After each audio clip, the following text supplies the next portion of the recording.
Hello everyone, my name is Lynn and these will be my videos documenting my Pocket Build progress.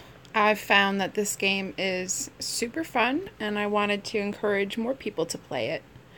I know that I was really frustrated with games that would let you build, gardens or zoos or anything like that, only you had to earn points with a game that was increasingly more difficult as you progressed. And I ended up actually spending money on, the cheats for those games. And I much prefer the system that this app developer has put into place where you can actually just donate to them every now and again when you have an extra $5 or whatever. And I'd like to support this app developer in the hopes that more app developers decide to go this route and make genuine games. So, when you first start Pocket Build, and actually I had to get used to my screen recorder. I won't be speaking during the loading screens because it tends to glitch out. All the audio tends to glitch out, so just be aware of that. So when you first start Pocket Build, you are given a little town, and this is essentially the little town that you're given here. And then you generate wood, food, and gold to purchase residents, special buildings, things like that. And so, in order to do that, I made this sort of slave area. It actually doesn't generate as much wood as I'd like it to. Um, and again, this is just my first attempt at just sort of playing and getting used to the controls, getting used to um, everything else, understanding that how the cliff edges work and stuff. This is a little market. All right, understanding the economy of the game. This is my goblin area. Goblins mine gold for you. And if you connect your goblin area to your mainland, they will raid your mainland and sort of cause some havoc.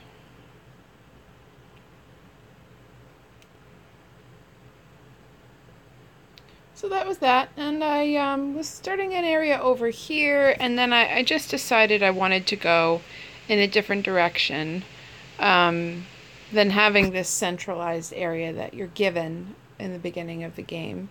So now we'll move over to Kismet, where I started with only a tiny bit of land instead of starting with Pocket Town, which is what they call this little area that you're given when you first start the game.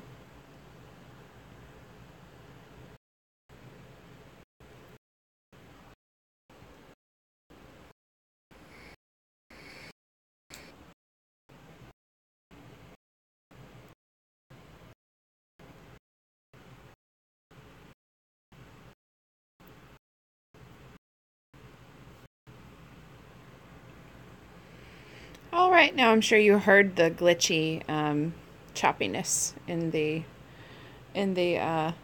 load screen from my fan. So this is the world that I started building once I started getting excited about the game. At first, it's not easy to find motivation. I think a little bit more structure is in order. For example, when you start a slave area, I think it would be really ideal if you were forced to give them houses and produce enough food to actually hold up the people that were working for you. I think that would give it just that little bit more structure. That would be beneficial. But when I started my new world, my Kismet world, I was just given this little island here, and I didn't realize it was on night mode, but it's actually really pretty in night mode. So we can just sort of give you the tour of Kismet. This is my island. That's where I would live if I was living in Kismet. This is the trapdoor by the well. And the trapdoor leads to another trapdoor in the Wizard's Island, right here. Right there.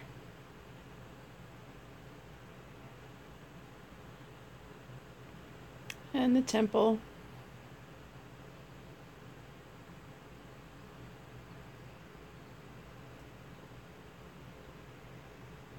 This is The town. The bulk of the town is here. I see I have two very confused residents right there. That's okay. I love this water feature. I'm having a lot of fun with those transparent tiles.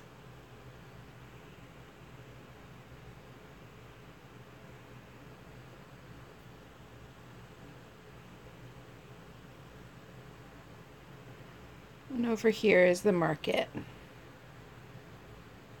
I really enjoy the way the light plays on things. It makes it look super interactive and fun.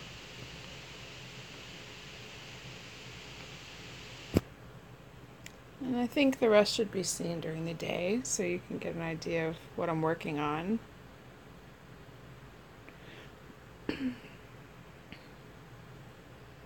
This is the market during the day. I think it's super fun.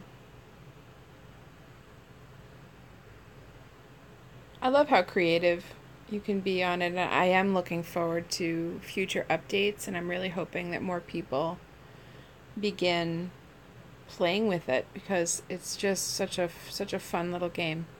So, I started doing this castle, and I don't know, I'm not super happy with it. I think that there are some limitations in the building where it's difficult to create round edges with the cliffs. More natural edges, I'd say, with the cliffs. And the waterfall, I mean, obviously there's no specific waterfall feature. I wish that there was a specific waterfall feature because there's this fountain, there are water features. I'm hoping that that will be something that comes out in future updates. I'm also hoping that there's some sort of mass erase feature that comes out so that you can possibly sculpt things after you build them. And because of my frustration with not being able to sort of erase this entire castle that I'm not too happy about, I started a new world. And so I'll show you how to start a new world with nothing. We'll go to tomorrow.